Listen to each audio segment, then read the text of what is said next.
Well, hey guys, welcome back to another episode of the review channel. I've actually got about half of this cleared.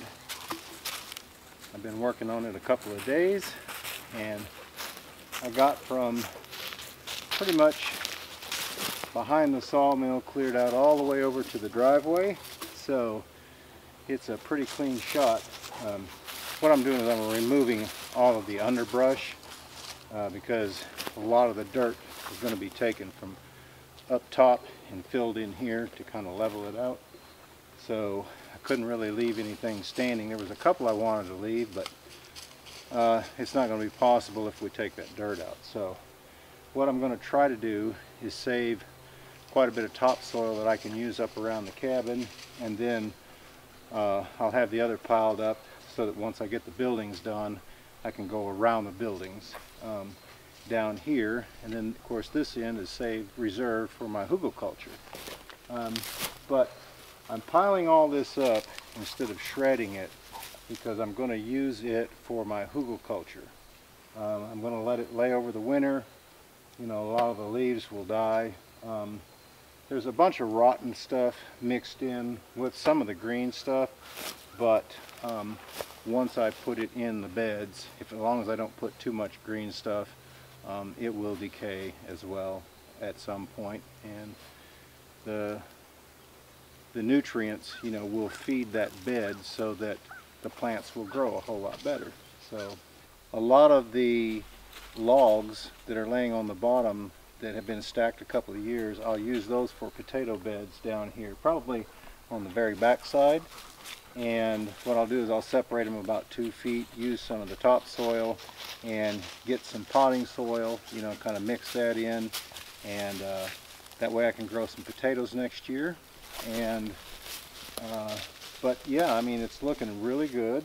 The guy asked me to leave some of the bigger trees, leave the stumps sticking up so high, so that's the reason I didn't cut it all the way down. Makes it easier to knock it over with the dozer and just move it on out instead of trying to dig it up. So but I've just about got to the point where this half now I can actually fall these trees. The trouble is, if you fall them with a bunch of undergrowth, your saw is just too hard to get in there and trim limbs off and get the tree, you know, all bucked up into what it is that you're wanting to save. But I got maybe a half a dozen cedar trees on this side. Some of them are pretty good size, so I may end up using those as posts on a lot of the building. I've got a couple of yellow pine that are going to have to come out. I got one that's dead standing there. I've got some dogwood trees. Of course, I'm loaded with dogwood trees, so I've got a stack of, let me show you here. I've actually got a stack of, you know, they're not too big, but they're still good posts. They can be used for something. This one right here, if I took my draw knife to it, I could make a nice shovel handle. It would be extra long, so that's the reason that I saved this. This is a piece of oak. There's quite a bit of dogwood mixed up in there. There's some maple and some cedar. But the straighter pieces, I'm saving those. You know, you never know when you're going to need, you know, a decent post or a good handle for a piece of equipment. But I've got these little stacks laying probably 3 or 4 different spots here, and I've got 1, 2, 3 big brushes, or 3 big bushes of I've got 3 big piles of brush saved for the hugelkultur. But this is going to make it a lot easier too to remove those logs. I'm going to have to, when I can get some help, I'm going to have to move all of these logs that I piled up here, because I think it's going to be about 3 or 4 weeks and he'll be here if nothing happens, and we can get these logs moved, and that way he's got a clear shot once I get these trees down to be able to grade this off, level it out, so that whenever we get some lumber milled up and get ready to start building, we're ready to go. Yeah, it's probably about 50 to 60 feet wide in here. You know, I kept just knocking down as much underbrush as I could, and then some of it was bent, you know, and kind of looked ugly, so I went ahead and cut it, and it's really cleaned this place up and makes it look a whole lot better. So I'm excited about this little project right here. It's going to be several years in the making, because I got one huge building, which is the sawmill and the kiln, or the storage shed, and then I've got the workshop, and then I've got the barn with the lean-to for my equipment. So that's going to be quite a little build that's going to take place there. But this was the most likely area for it. You know, I would love to have a barn down by the field, but you know, I just felt like not parking the tractor down there unattended, having it up closer here. So this way it's a little distance from the cabin. I can keep my eye on it, and it just makes it a whole lot handier, you know, to have everything a little bit closer. So I think that this is going to make a really good spot for that. There's not a whole lot of dozer work to be done here. It can still have a slight grade so that it can have drainage, but yeah, I think this is really going to be good. So I'm excited about this little project.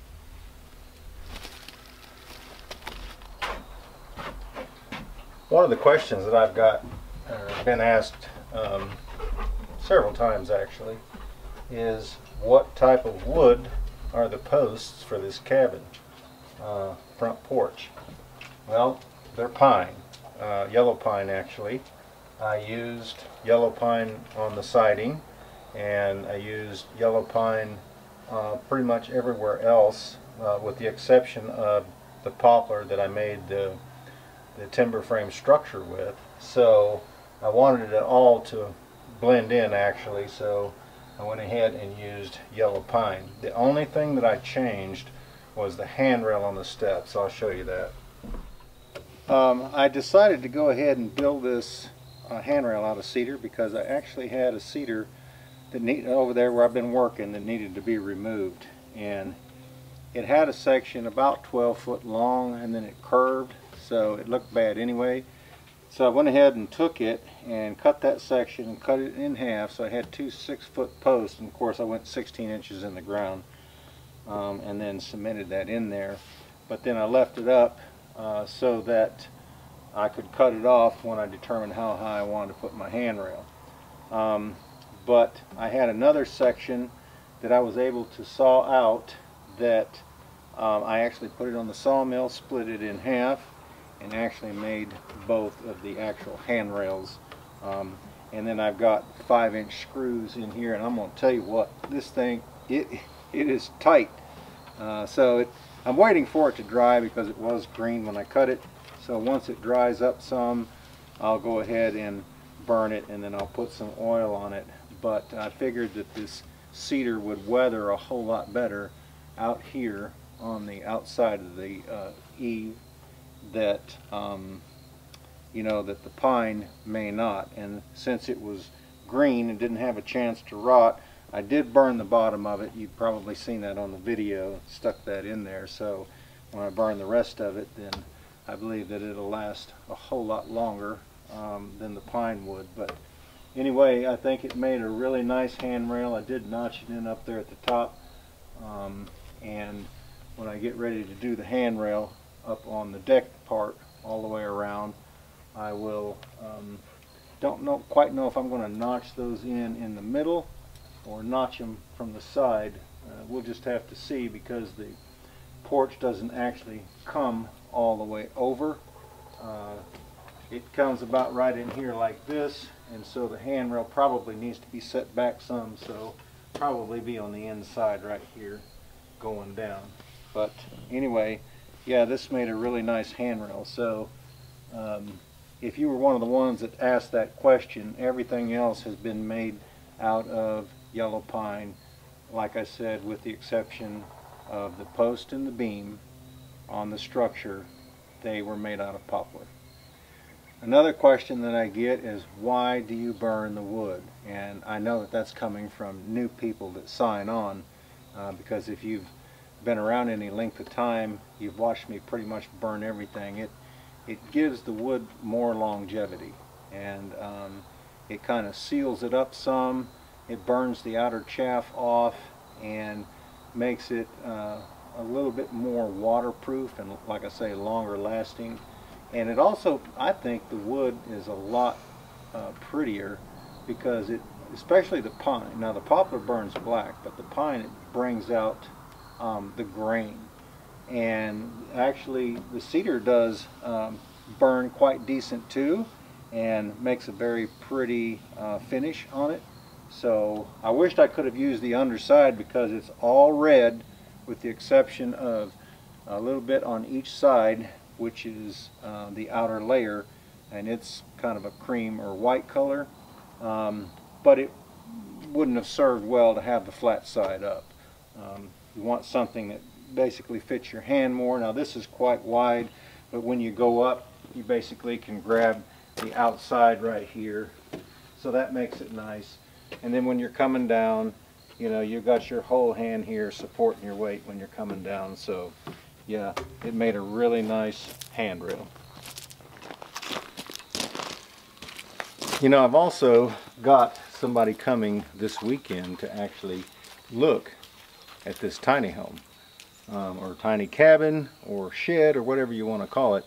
Hopefully I'll be able to get rid of it because what I have envisioned right here is a, well, more to this side is a garage. And what I'll do is I'll clear out this area over in here along with the area next to the cabin to create some landscaping and some grass and stuff, hopefully next year. Of course, this, like I had mentioned before, all this gravel will have to be back drug and spread out somewhere else, but that new area down there is where I can put a whole lot of it. And then that wood shed up there, the new building that the sawmill is going to go in, this current building, we're going to turn it into a wood shed. So that one will actually come out, and hopefully I can have a little landscaping around the outdoor kitchen there as well. But yeah, I'm looking forward to meeting those people. They're actually moving to this area. They bought a house, but the fellow wants a place to have a little workshop, and they had heard that I had this little cabin, and so they're going to come up and take a look at it. So hopefully they'll be as interested in it then as they seem to be now, and we can get it moved, and this will be the place for the new garage that I can park my truck in. You know, another comment was made, why do I have a new table in the kitchen instead of the metal one? Well, because I have 3 now, and I kind of like this table, and I figured it would go a whole lot better in the outdoor kitchen than that metal table, because this one is actually a little bit bigger and it looks a lot nicer, and that metal one can actually stand some weather. So I figured that I'm going to find me a nice place out there in the woods to make a seating area. I actually haven't picked them up yet, but my niece has got some concrete benches that she wants me to come and get. They're kind of oval shaped. So I figured I'd find some place and make a nice little pit and set those concrete benches around it, and I would probably go ahead and take that little table and those metal chairs up there as well, and kind of fix a little area that I can get out during the summertime, you know, and sit, or in the fall and sit and have a little fire, or for that matter even the springtime too. You know, summertime is kind of a hot time to have a fire, but it would allow me a place to sit down and just have, you know, some chill time, or, you know, if I got friends that come up here and don't want to sit on the front porch and they don't want to sit in the kitchen, maybe they want to sit out in the woods, you know, around that little area that I create just to be, you know, relax in. So that is the reason. I've had this table for quite some time. It's smaller than the new table that I've got now in the cabin, and there's not really room for 2 of them in there, and so this one I think fits quite nice up here in the kitchen. It doesn't really match, but it is wooden, and at some point, I don't know, you know, I may sand it down to its natural color and then you know, put some sort of oil on it like I've done everything else here. But anyway, that's not a priority right now. The new priority is actually getting ground cleared for the new buildings that we intend on starting next year. But that is the reason that I have a new table out here in the kitchen.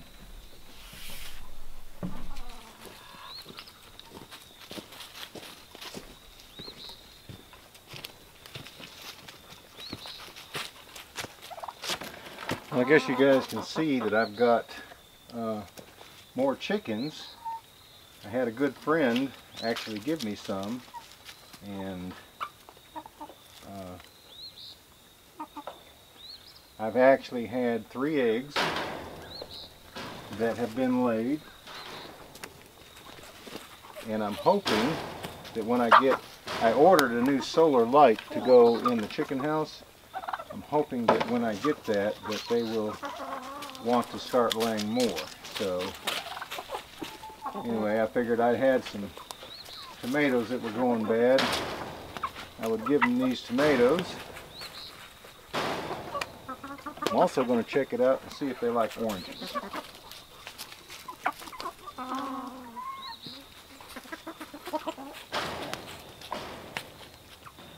We'll see.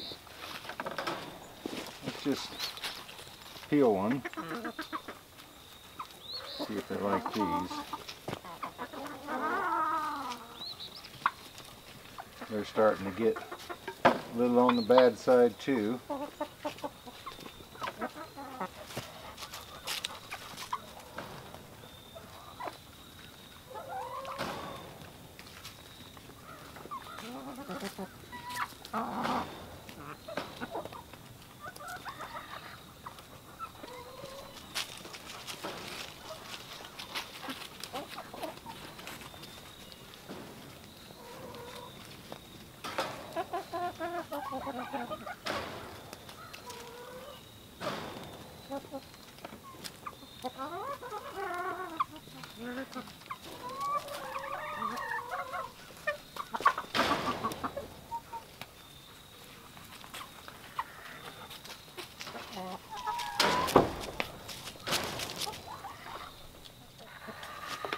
Well, I don't know if they know what to make out of those oranges or not. They really like watermelon, so I figured I'd go ahead and cut the other 2 up like I do watermelon with the rind attached and throw it in there. But I had already fed them this morning, so maybe when they get done eating that other feed, they'll go pecking around on those oranges. But I think that I have 16 hens now all together, 2 roosters and a turkey hen. So if I can find me a gobbler somewhere, then hopefully we can raise some little turkeys. I'm not too concerned about little chickens. They're a lot easier to come by. I'm just mainly looking for eggs there. So, but anyway, yeah, hopefully when that light gets here I can install it and coerce them along with these layer pellets to continue laying eggs, because when he brought them over here he said that they were just starting to back off from laying, but the wife said, his wife said that the turkey hen was actually laying eggs, but she hasn't since she's been here, so I assume that maybe, you know, different surroundings and the fact that she was caught and caged, you know, and brought over here on a 4-wheeler may have traumatized her a little bit, but she is now clucking, and I can hear her along with the rooster and a lot of these older hens up here just getting with it during the day. So I think that they're starting to feel at home. Anyway, but yeah, I wanted to bring you up here, if I hadn't before, and show you a lot of the new members that we have up here at the outpost.